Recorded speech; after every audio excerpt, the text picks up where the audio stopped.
भक्त की भक्ति में बहुत शक्ति होती है। जो वास्तव में भक्त होते हैं, अगर वह किसी को कुछ दे देते हैं, कुछ कह देते हैं, कुछ आशीर्वाद दे देते हैं, तो वह आशीर्वाद भगवान का आशीर्वाद के रूप में लग जाता है, मिल जाता है। जो सच्चे भक्त होते हैं और बिना किसी स्वार्थ के भगवान की आराधना करते हैं, उनका ध्यान हरदम ईश्वर पर होता है। वे कुछ भी काम करते हैं तो सारा काम ईश्वर को समर्पित करके करते हैं। उनका सारा मन, सारा तन, सारा जीवन ईश्वर को समर्पित होता है। इसके कई उदाहरण आपको देखने को मिल जाएंगे। मैं एक उदाहरण आपको बताता हूँ। एक होम्योपैथिक के डॉक्टर थे। वे पेशेंट देखा करते थे और उनको दवाई दिया करते थे।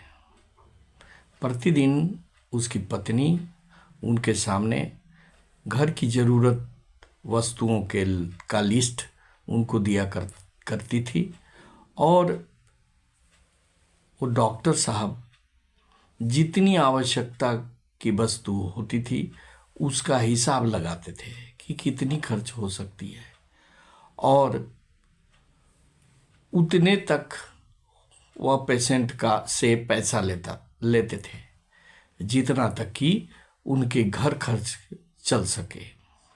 उसके बाद अगर कोई पेशेंट आता, कोई मरीज आता, तो निःशुल्क उसका इलाज वो करते थे।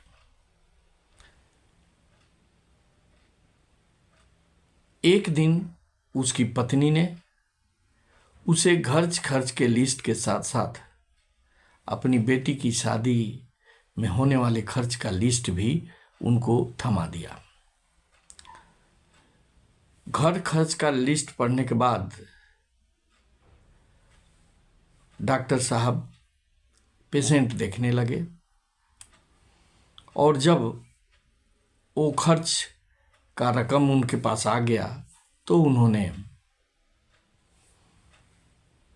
अन्य पेशेंटों को यूं ही मुफ्त में देखना शुरू किया।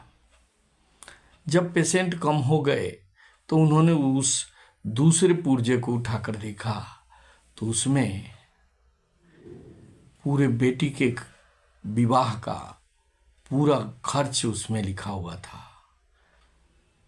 जो वो प्राप्त नहीं कर सकते थे। तो उसने, डॉक्टर साहब ने उस पुर्जे पर कुछ लिख दिया और उस पुर्जे को मोड़कर रख दिया।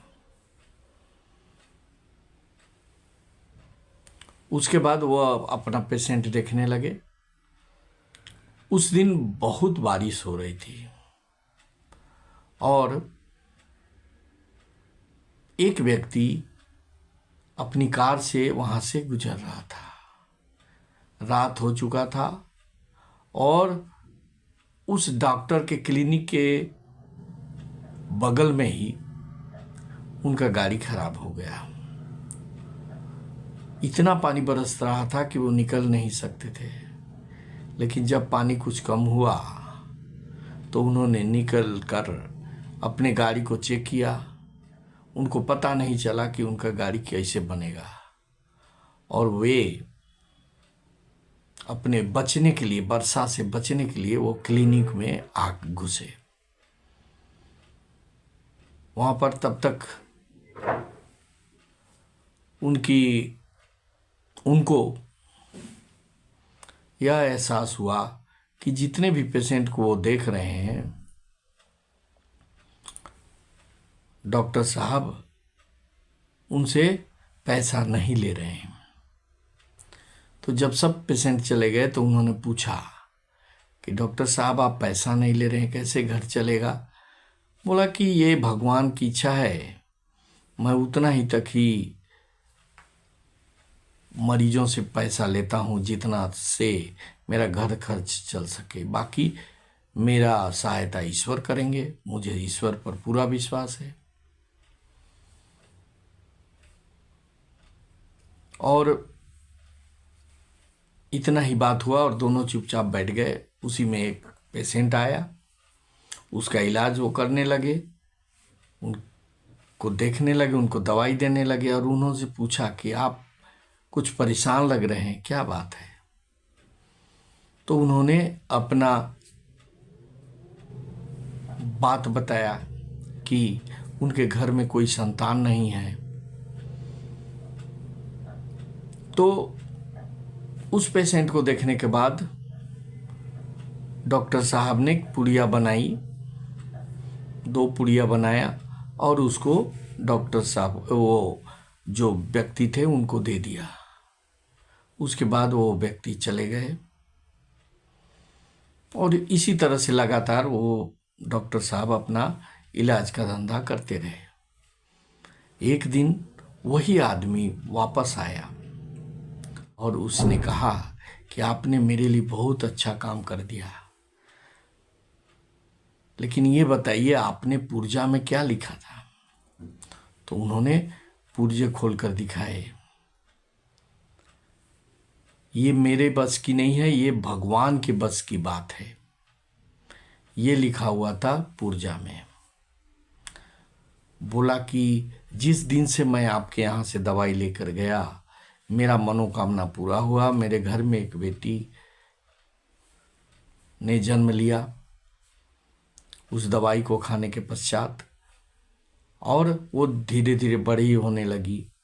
और मैंने उस दिन से उसके विवाह के लिए सामानों का जो दान दहेज होता, उसके लिए मैंने जुगाड़ करना शुरू कर दिया था। उसके लिए मैं 2 जगह जुगाड़ करता था, एक आपकी बेटी के लिए और एक मेरी बेटी के लिए।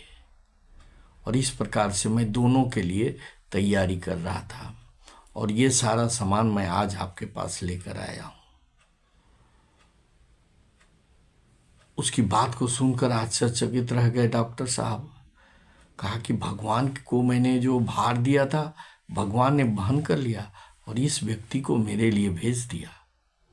खुशी खुशी उसके दिए हुए सामानों को उसने रखा डॉक्टर साहब ने, और भगवान का प्रसाद समझकर सहर्ष खुशी खुशी उसे अपनी पत्नी को बुलाकर दिया। अर्थात हम देखते हैं कि अगर हम भगवान के भरोसे रहें, भगवान को अपनी परेशानियों से अवगत कराएं और उन पर डाल दें, तो भगवान निश्चित ही हमारी सहायता करने के लिए किसी न किसी रूप में आ जाते हैं। निस्वार्थ सेवा, निस्वार्थ भक्ति ये डॉक्टर साहब करते थे। उनको अपना चिंता नहीं होता जितना दूसरे का चिंता होता था, इसलिए भगवान ने उनकी चिंता की और किसी व्यक्ति के माध्यम से उन्होंने उसके सारे दुखों को दूर कर दिया और खुशी खुशी उन्होंने अपने बेटी का विवाह कर दिया, जो कि उनके बस की नहीं थी। उन्होंने कभी सोचा ही नहीं था कि किस प्रकार से मुझे करना है, ये तो भगवान का काम है, यही वो सोचा करते थे। और सचमुच में उसके इस कार्य को भगवान ने पूरा किया।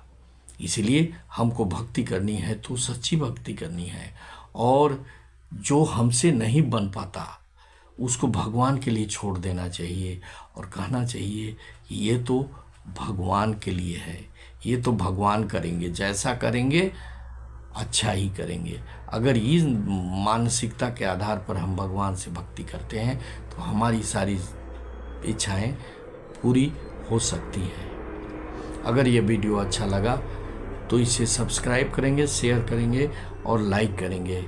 जय श्री राम।